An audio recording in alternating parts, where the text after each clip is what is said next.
अल्हम्दुलिल्लाहि रब्बिल आलमीन व रब्बिश शुहदाइ वल मुजाहिदीन वस्सलातु वस्सलामु अला क़ाइदिल मुजाहिदीन मुहम्मद व अला आलिहि व सहबिहि अजमईन। अम्मा बाद, मेरे इंतहाई वाजिबुल एहतराम अज़ीज़ सामईन, इस्लाम के नाम पर हवा परस्ती फ़िरका उस्मानी का तअक्कुब, इस हवाले से हम बहुत कुछ आपकी खिदमत में बयान कर चुके हैं।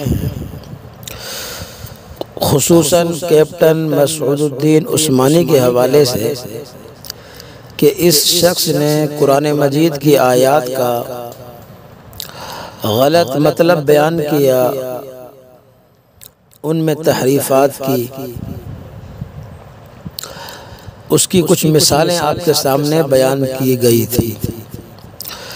उसके बाद कैप्टन साहब ने अहादीस नबवी सल्लल्लाहु अलैहि वसल्लम का भी मतलब गलत बयान किया, तहरीफ़ात की, तो उसकी कुछ मिसालें आपके सामने बयान की गई हैं।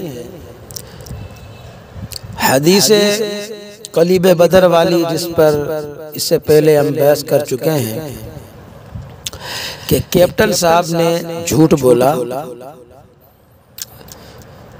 वो झूठ क्या बोला कि अब्दुल्ला बिन उमर रज़ी अल्लाह ताला अन्हो वो इस हदीस को मोजज़ा समझते थे।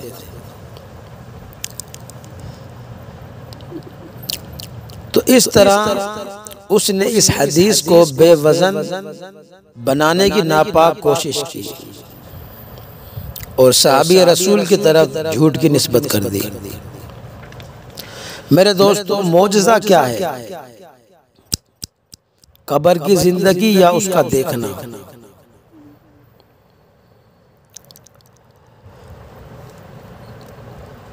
तो हदीस कलीब बदर को कैप्टन साहब ने मोजज़ा कहकर दरअसल वो अपने आप को बचाना चाहते हैं कि मोजज़तन मुर्दा काफिरों को जिंदा किया गया और उनको हुजूर अकरम सल्लल्लाहु अलैहि वसल्लम की बात सुनवाई गई, वरना कब्रों में किसी किस्म की हयात नहीं होती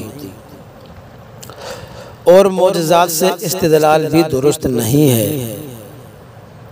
मेरे दोस्तों, मेरे भाइयों, ये सरासर धोखा है, ये खयानत है, क्योंकि कब्र की ज़िंदगी तो नुसूस क़तइया से साबित है, जिसका कोई शख्स इनकार नहीं कर सकता। हत्ता कि कब्र की ज़िंदगी को तो खुद कैप्टन साहब भी तस्लीम करता है। अलबत्ता कब्र के मफ़हूम में तारीफ़ करके कोई और कब्र बताता है। तो बहरहाल कब्र की ज़िंदगी तो अल्लाह तबारक व तआला का कानून है, क्योंकि कब्र में मुर्दा इंसान से हिसाब लिया जाता है, उससे 3 सवाल किए जाते हैं। अगर कब्र में हयात नहीं, जिंदगी नहीं, तो सवालात पूछने का क्या मतलब है? और अज़ाब कब्र कैसा? तो मालूम हुआ कब्र की जिंदगी कानून खुदाबंदी के तहत मुर्दे को हासिल होती है। इसको मोजज़ा कहना जहालत है। अलबत्ता मोजज़ा ये है कि कब्र की ज़िंदगी और कब्र की कार्रवाई आम लोगों को नज़र नहीं आती, लेकिन बतौर मोजज़ा के अल्लाह ताला ने हुजूर अकरम सल्लल्लाहु अलैहि वसल्लम को ये कार्रवाई जो है दिखाई। तो आपको मालूम हो गया कि न नज़र आने वाली चीज़ का नज़र आ जाना ये मोजज़ा है, न कि हयात कब्र और अज़ाब कब्र मोजज़ा है। लेकिन कैप्टन साहब ऐसे नाबलद हैं कि न खुद ये फ़र्क समझ सकते हैं और न किसी को समझने का मौका देते हैं, बल्कि मुगालता देकर 2 अलग अलग चीज़ों को एक बनाकर हदीस रसूल सल्लल्लाहु अलैहि वसल्लम से लोगों को दूर कर रहे हैं। हकीकत ये है कि ये हदीस कलीब बदर हयात कब्र और अज़ाब बरज़ख की एक वज़नी और जानदार दलील है, जिसको कैप्टन साहब बेजान बनाने के लिए जोर लगा रहे हैं।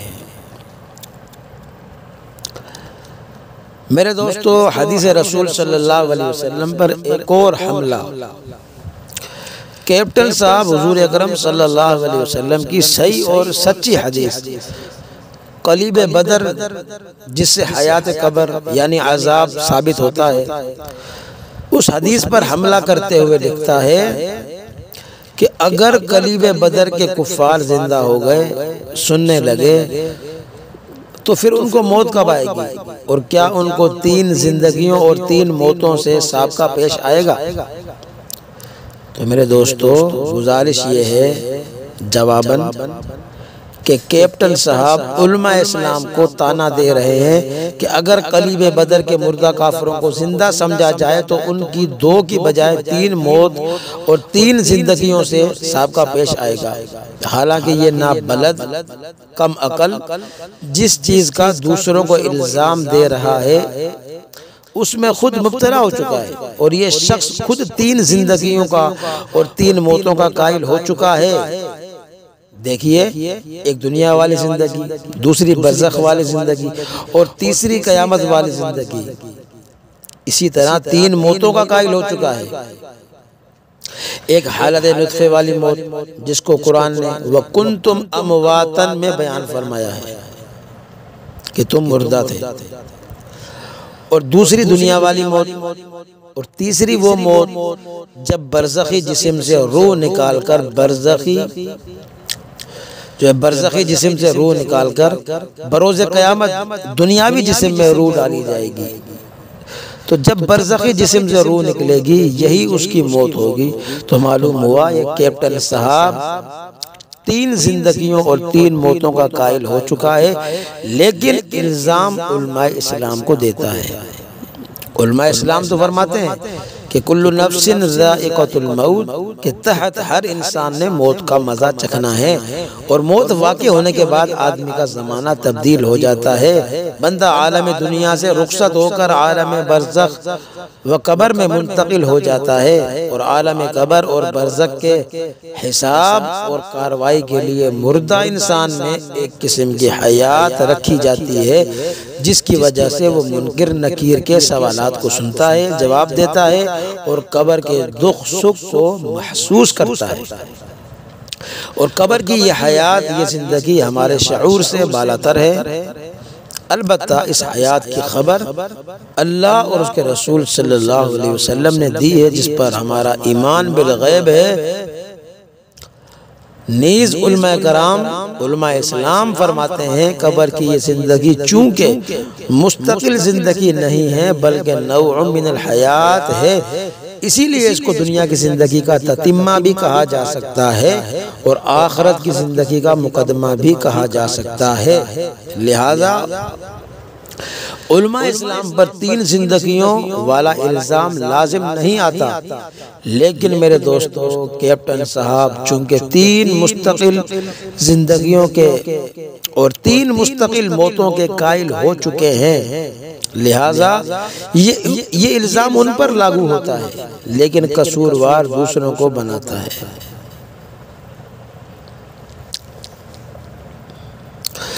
मिसाल नंबर 4 आपके सामने बयान करते हैं। कैप्टन साहब ने हदीस बुखारी में तहरीफ की।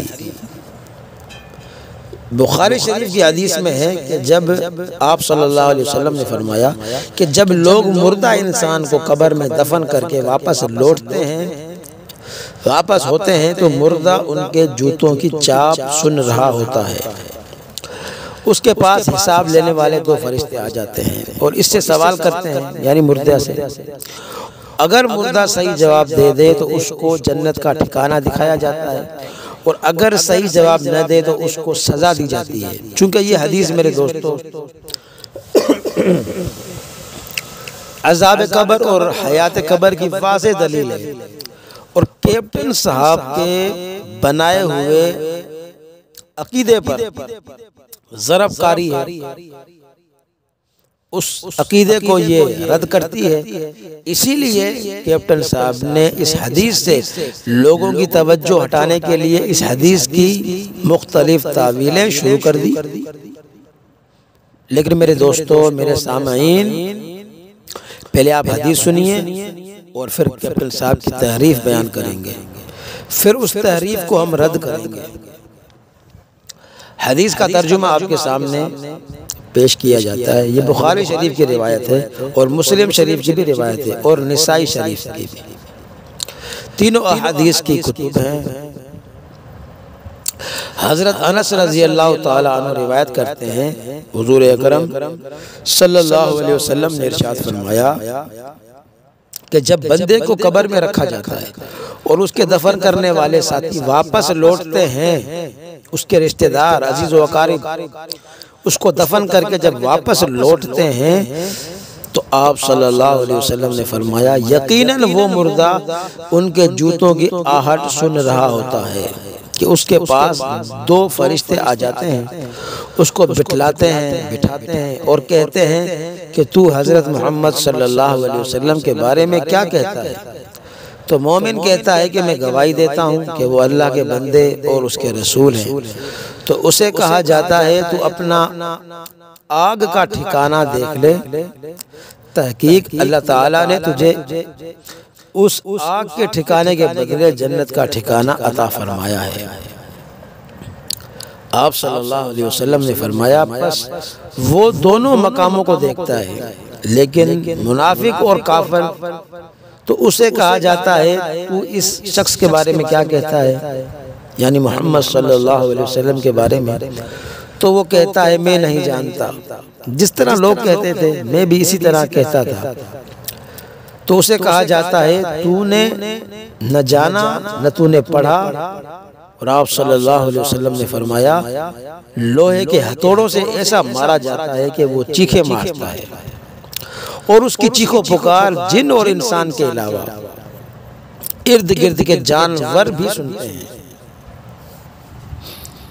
मेरे दोस्तों, इस हदीस से मालूम होता है कि जिस जसद अंसरी को लोग कब्र में दफन करके वापस होते हैं, अभी वो उनके जूतों की आहट सुन रहा होता है, उसके पास दो फरिश्ते आ जाते हैं, वो उससे सवाल करते हैं और उसके ईमान और अमल के मुताबिक उसको जज़ा या सज़ा देते हैं।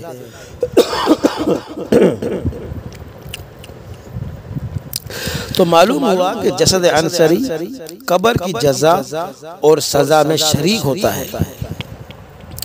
मेरे दोस्तों, चूंकि ये हदीस कैप्टन साहब के बातिल नजरिए के खिलाफ है, तो इस हदीस के असली माना और मकसद से लोगों की तवज्जो हटाने के लिए उस्मानी ने तावीलें शुरू कर दी, तहरीफात शुरू कर दी। चुनाचा लिखता है उस्मानी कि दफन किए जाने वाले मुर्दे का हिसाब और किताब इतनी जल्दी शुरू हो जाता है कि अगर वो जिंदा होता तो दफन कर जाने वाले लोगों की जो है जूतों की आवाज़ सुन सकता था। यानी वो अभी पलटकर इतनी दूर भी नहीं गए होते हैं कि बरज़ख में उसका हिसाब और किताब शुरू हो जाता है। ये अपने किताब अपने रिसाले अज़ाब बरज़ख के सफ़ा नंबर 11 पे लिखा है। मेरे दोस्तों, मज़कूरा बाला हदीस जिस तरह मुर्दा इंसान की ज़मीन वाली कब्र में जज़ा और सज़ा जो है सज़ा साबित होती है, इसी तरह सिमाए मौता का मसला भी साबित होता है, यानी मुर्दों का सुनना कब्र में। ये भी इस हदीस से साबित हो गया कि मुर्दा अपने दफनाने वालों की जूतियों की आहट को सुनता है। और इस हदीस से साबित शुदा दोनों अकीदे कैप्टन साहब के नजरियात के सख्त खिलाफ थे। इसलिए कैप्टन साहब ने सबसे पहले सीमाए मौता की तरदीद में ये तावील की कि इस हदीस का ये मतलब नहीं है कि जो है मदफून मुर्दा अपने साथियों की जूतों की चाप सुनता है, बल्कि मतलब ये है कि हिसाब किताब वाले फरिश्ते मुर्दे के पास इतनी जल्दी आ जाते हैं कि वो जिंदा होता तो दफना कर वापस जाने वालों की जूतियों की आवाज़ सुन रहा होता, यानी फरिश्ते फौरन और जल्दी आ जाते हैं। तो ये उनके जल्दी आने से किनाया है। तो मेरे दोस्तों, हम अर्ज करते हैं उनकी खिदमत में कि जनाब कैप्टन साहब, आपने जो है तावील के जरिए सिमाए मौता की नफी तो कर दी, चलो ठीक है, आपने इनकार किया कि भाई मुर्दा नहीं सुनता, बल्कि जूतियों के जो आवाज़ है उससे सुनने से मुराद ये है कि मुर्दे के पास फरिश्ते जल्दी आ जाते हैं हिसाब किताब लेने के लिए। तो ठीक है, आपने अगर तावील के ज़रिए सीमा मौता की नफ़ी कर दी, लेकिन ये तो तस्लीम कर लिया कि हिसाब और किताब वाले फरिश्ते इसी मुर्दा के पास आते हैं जिसको लोगों ने इसी जो है ज़मीन वाली कब्र में दफन किया। हिसाब किताब भी इसी से लिया जाता है और जज़ा और सज़ा में भी इसी को शरीक किया जाता है या इसी को जज़ा और सज़ा दी जाती है दुनिया वाले जिसमें। तो मेरे दोस्तों देखिए, कैप्टन साहब सीमा मौता की तरदीद में इतना अंधा हो गया कि खुद अपने नज़रिए को जड़ से उखाड़ फेंका।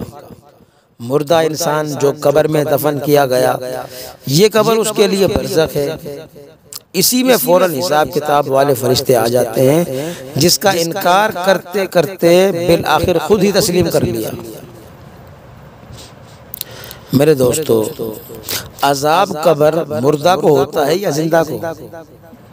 कैप्टन साहब ने अपने रसाइल में बड़ा शोर मचाया है कि कब्र में पड़ा हुआ जो जिस्म है वो तो मुर्दा है, उसको अजाब और सज़ा जज़ा कैसे दी जा सकती है।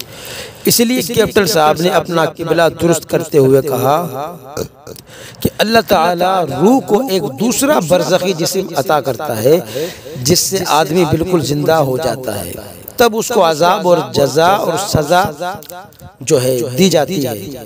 और यहाँ खुद तस्लीम कर रहा है कि मुर्दा इंसान के पास हिसाब किताब वाले फरिश्ते इतनी जल्दी आते हैं कि अगर वो जिंदा होता तो उनके कदमों की चाप सुनता। तो मान लिया कि हिसाब और किताब मदफून मुर्दे से होता है, न कि जिंदे से। हाँ, उलमा इस्लाम फरमाते हैं कि यही मुर्दा इंसान जो है आलम कब्र और बरज़ख में जिंदा है और अहले दुनिया की नज़रों में मुर्दा है। तो बहरहाल हिसाब और किताब और जज़ा और सज़ा इसी जिस्म अंसरी को दी जाती है जिसको मेरे दोस्तों दफन किया गया। कैप्टन साहब तरदीद करते करते मान गया कि उलमा इस्लाम का नजरिया हक और सच है और कुरान और हदीस के मुताबिक है। मेरे दोस्तों, मज़ीद हम इसी हदीस की तफसीर आपके सामने जो है जारी रखेंगे कि कैप्टन साहब ने किस तरह इस हदीस के अंदर मज़ीद तावीलात की हैं। इंशाअल्लाह हम बयान करेंगे, क्योंकि इस वक्त तबीयत भी हमारी जो है नासाज है। दुआ फरमाए अल्लाह तबारक व तआला हमें सेहत अता फरमाए, अल्लाह तबारक व तआला हम सब के साथ आफियत वाला मामला फरमाए, अल्लाह ताला अहले हक के साथ उलमाए हक के साथ वाबस्ता फरमाए। वमा अलैना इल्लल बलागुल मुबीन। सदक़ल्लाहुल अज़ीम।